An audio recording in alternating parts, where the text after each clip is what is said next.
السلام علیکم ورحمۃ اللہ وبرکاتہ۔ آج اسلامی سال کا پہلا دن ہے،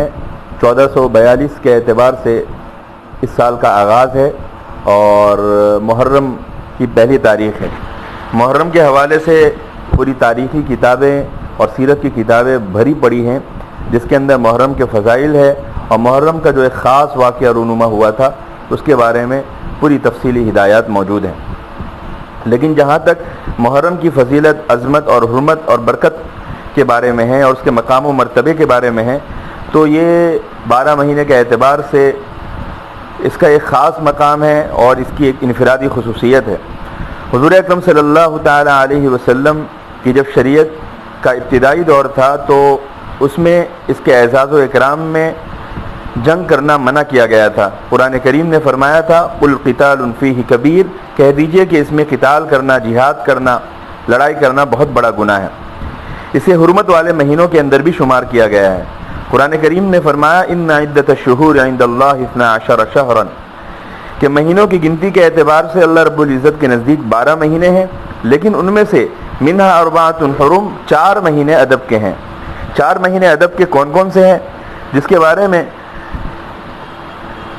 فرمایا گیا کہ ذوالقعدہ کا ایک مہینہ ہے، دوسرا مہینہ ذی الحجہ کا ہے اور تیسرا مہینہ محرم کا ہے اور چوتھا مہینہ رجب کا ہے۔ یعنی یہ 3 مہینے ساتھ میں ہیں، ذوالقعدہ، ذی الحجہ اور محرم، اور ایک مہینہ رجب کا ہے۔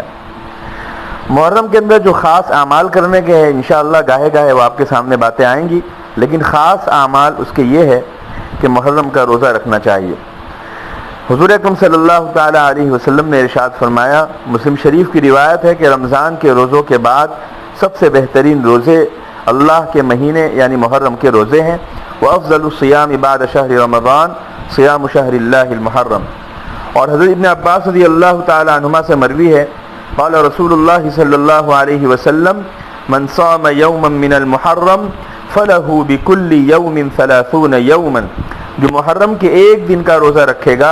اس کو ایک مہینے کے روزوں کے برابر ثواب ملے گا۔ پھر ایک حدیث ہے، یہ بھی مسلم شریف میں ہے، کہ صیام یوم عاشوراء احتسب علی اللہ ان یکفر السنۃ التي قبلہ، کہ جو شخص عاشوراء کے دن یعنی 10ویں محرم کے دن کا روزہ رکھتا ہے تو اللہ تعالیٰ اس کے گزشتہ سال کے صغیرہ گناہ معاف فرما دیتے ہیں۔ پھر اسی طرح حضور اکرم صلی اللہ تعالی علیہ وسلم کے بارے میں ہے کہ بخاری شریف کی روایت ہے، حضور نے فرمایا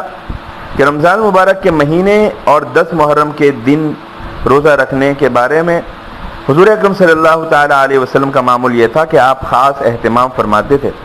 لیکن اس روزہ رکھنے کے سلسلے میں ایک ہدایت ہمیں دی گئی ہے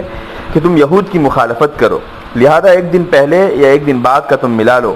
صوموا یوم عاشوراء وخالفوا فیہ الیہود وصوموا قبلہ یوما او بعدہ یوما، کہ اگر تمہیں عاشوراء کا روزہ رکھنا ہے تو یہود کی مخالفت کرو اس طرح کہ ایک دن پہلے یعنی 10ویں محرم سے پہلے 9ویں محرم، یا ایک دن بعد یعنی 10ویں محرم کے ساتھ 11ویں محرم کا روزہ ملا لینا چاہیے۔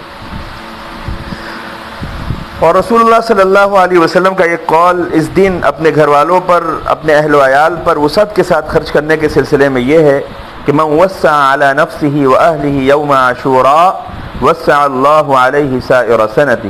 کہ جو آدمی اپنے آپ پر اور اپنے گھر والوں پر 10ویں محرم کے دن کھانے پینے میں وسعت کرے گا، خوب خرچ کرے گا، فضول خرچی سے بچتے ہوئے، تو اللہ تعالیٰ اس پر پورے سال وسعت فرمائیں گے۔ یہ عمل بہت خاص ہے، بہت ہی پیارا ہے، سارے اکابرین کے یہاں مقبول ہے، لہذا ہمیں بھی کرنا چاہیے اور اس دن اپنے گھر والوں پر وسعت کے ساتھ خرچ کرنا چاہیے۔ اللہ رب العزت ہم سب کو عمل کی توفیق عطا فرمائے۔